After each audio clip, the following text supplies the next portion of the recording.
The sum of the first three terms of an AP is 33. If the product of the first and the third term exceeds the second term by 29, find the AP. तो देखो आपको इस question में AP के तीन terms की बात हुई है। तो जब भी कभी क्वेश्चन में AP के तीन टर्म्स की बात हो या चार टर्म्स की बात हो और उन टर्म्स में आपस में कोई रिलेशन भी गिवन हो, लाइक उनका सम गिवन हो या उनका प्रोडक्ट गिवन हो, या दो टर्म्स के बारे में लिखा हो कि दो टर्म्स का सम थर्ड के इक्वल है या थर्ड का ट्वाइस है। ओके, मेरी बात समझ पा रहे हैं ना कि जब भी किसी क्वेश्चन में एपी के तीन टर्म्स या चार टर्म्स की बात हो रही हो, पहली बात। दूसरी बात यह है कि उन टर्म्स को आपस में ऐड या सब्ट्रैक्ट या मल्टीप्लाई करने की बात हो रही हो, तो आप हमेशा इन तीन या चार टर्म्स को कुछ अज्यूम कर लिया करो। ओके, अगर आपको एपी के तीन टर्म्स, जैसे इस क्वेश्चन में एपी के तीन टर्म्स की बात हो रही है, तो तीन टर्म्स को अगर अज्यूम करना है तो आप उन्हें हमेशा ये अज्यूम किया करो, let the three terms of this AP be. हाँ, इस एपी के तीन टर्म्स को हमेशा ये अज्यूम किया करो।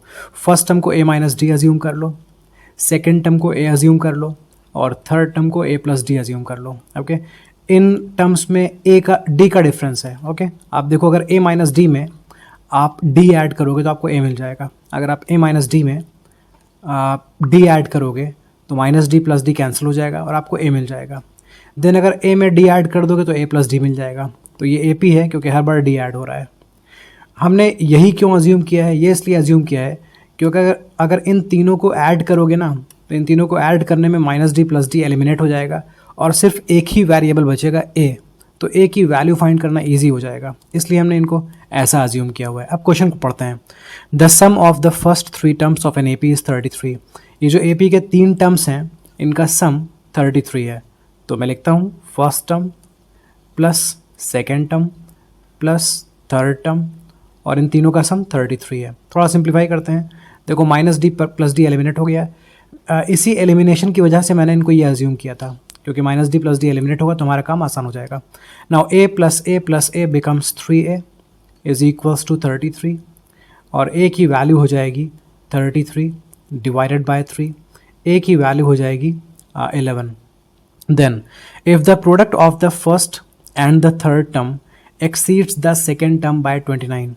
बोला गया है कि फर्स्ट और थर्ड का प्रोडक्ट, फर्स्ट ये है और थर्ड ये है, इनका प्रोडक्ट मतलब इनको मल्टीप्लाई करना है, ए माइनस डी को एंड ए प्लस डी को मल्टीप्लाई करना है।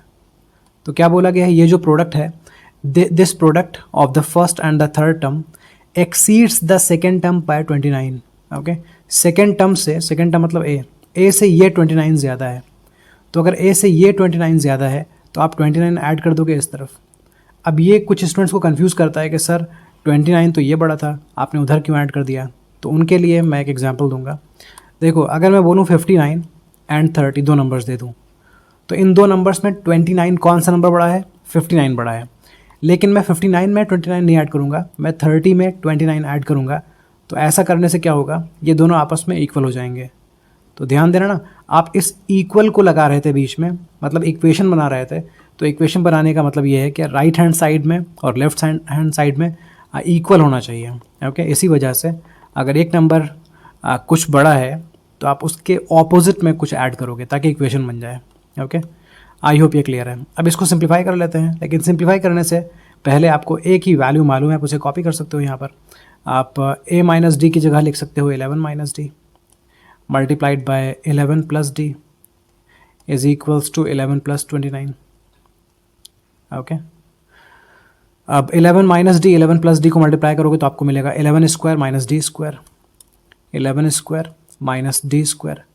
ऐसा इसलिए हुआ क्योंकि आपको मालूम होना चाहिए एक आइडेंटिटी कि ए माइनस बी को अगर आप मल्टीप्लाई करोगे ए प्लस बी से, तो ए माइनस बी इंटू ए प्लस बी होता है ए स्क्वायर माइनस बी स्क्वायर। ये आइडेंटिटी आप लर्न कर लो। तो सिमिलरली यहाँ पर 11 minus D into 11 plus D है, तो हमें मिलेगा 11 square minus D square. Right hand side में 11 प्लस 29 आपको मिलेगा 40। अब 11 का स्क्वायर होता है 121 minus D square is equals to 40। आप डी स्क्वायर को भेज दो राइट साइड में, ये पॉजिटिव हो जाएगा। 40 को भेज दो लेफ्ट साइड में, ये नेगेटिव हो जाएगा। 120 माइनस 40 का मतलब 81 होता है। 81 is equals to D square, तो डी की वैल्यू हो जाएगी स्क्वायर रूट 81, और स्क्वायर रूट 81 का मतलब होता है +9 और -9, क्योंकि +9 का स्क्वायर भी 81 होता है, -9 का स्क्वायर भी 81 होता है, इसलिए यहाँ से वैल्यू जो निकलेगी वो प्लस और माइनस दोनों होगी, और ये दोनों आपको दिखानी ही पड़ेंगी। अगर आप सिर्फ प्लस डी दिखाओगे तो इस आंसर को इनकम्प्लीट समझा जाएगा और आपके कुछ मार्क्स रिड्यूस किए जाएंगे। तो डी की वैल्यू +9 भी हो सकती है और -9 भी हो सकती है। तो हमें ये करना है कि अगर हम डी की वैल्यू 9 ले लें तब देखते हैं आंसर क्या मिलेगा, और अगर हम डी की वैल्यू माइनस ले लें तब देखते हैं आंसर क्या मिलेगा। ओके, डी की वैल्यू 9 है या -9 है, लेकिन ए की वैल्यू फिक्स है, वो 11 है, उसमें नेगेटिव या पॉजिटिव नहीं है। आपको बताना है कि ए पी क्या है, फाइंड द ए पी, मतलब ए पी का first term, second term, third term बताना है। तो चलिए first term, second term, third term बताते हैं। तो फर्स्ट टर्म अगर बताना है तो ए माइनस डी को सॉल्व करेंगे। ए की वैल्यू 11 है माइनस डी की वैल्यू 9 है, तो ये 2 हो जाएगा, फर्स्ट टर्म 2 है। देन सेकेंड टर्म फाइंड करते हैं जो कि ए है, ए की वैल्यू 11 है तो सेकेंड टर्म भी 11 है। देन ए प्लस डी फाइंड करते हैं, मतलब थर्ड टर्म फाइंड करते हैं। ए की वैल्यू 11 है प्लस डी की वैल्यू 9 है, तो ये हो गया 20। तो क्या टर्म्स निकले हैं, 2, 11, 20, ये 3 टर्म्स हैं, 2, 11, 20। These are the 3 terms of A P. इस केस में आते हैं, यहाँ भी ए माइनस डी को सॉल्व करते हैं, ए को सॉल्व करते हैं एंड ए प्लस डी को सॉल्व करते हैं। तो ए की वैल्यू 11 है, माइनस की वैल्यू माइनस है, डी की वैल्यू -9 है, आप देख लो। तो ये हो जाएगा 11 माइनस माइनस +9 हो जाएगा, और 11 + 9 होता है 20। ठीक है जी, तो एक टर्म हो गया 20। ए की वैल्यू 11 है तो 11 कॉपी कर दो। ए प्लस डी का मतलब 11 प्लस डी का मतलब है -9, तो ये बनेगा 11 -9 मतलब 2। तो ये दिखा रहा है कि ए पी के टर्म्स हैं 2, 11 एंड 20। आप देखो, आपको 2, 11 एंड 20 मिल रहा है दोनों केस से, लेकिन आपको दोनों को दिखाना ज़रूरी है। फाइनली आप बोलोगे कि the terms of A P R 2, 11 and 21। I hope ये क्लियर है। अच्छा, मैंने आपको बोला था कि जब भी कभी किसी ए पी में आपको 3 टर्म्स या 4 टर्म्स अज्यूम करने हो तो हमेशा यूँ अज्यूम किया करो। 3 टर्म्स के लिए आप अज्यूम करो, इस क्वेश्चन में हमको 3 टर्म्स अज्यूम करने थे, तो हमने अज्यूम किया है a minus D and A plus D. ये अज्यूम करने का रीज़न ये था कि इनका सम जब आप फाइंड करोगे तो डी एलिमिनेट हो जाएगा। इसी तरह अगर आपको 4 टर्म्स अज्यूम करने हो तो थोड़ा सा बदलना पड़ेगा। ए माइनस 3D फर्स्ट टर्म को अज्यूम कर लो, ए माइनस डी सेकेंड टर्म को अज्यूम कर लो, ए प्लस डी थर्ड टर्म को अज्यूम कर लो, और ए प्लस 3D लास्ट टर्म को अज्यूम कर लो। ओके, ये 4 टर्म्स अज्यूम किए जाते हैं। अगर आप इन्हें ऐड करोगे तो -3D + 3D cancel, -D + D cancel, तो डी एलिमिनेट हो गया। तो अगर 4 टर्म्स अज्यूम करने हैं तो ये अज्यूम करिएगा, 3 टर्म्स अज्यूम करने हैं तो ये अज्यूम करिएगा, ऑड वालों को यूँ अज्यूम करिएगा, इवन वालों को यूँ अज्यूम करिएगा। I hope it is clear. कोई और कन्फ्यूजन है तो आप कमेंट सेक्शन में लिख सकते हैं। चैनल पर बहुत सारे और भी एपी के क्वेश्चंस पड़े हैं, आप उनकी भी प्रैक्टिस कर सकते हो।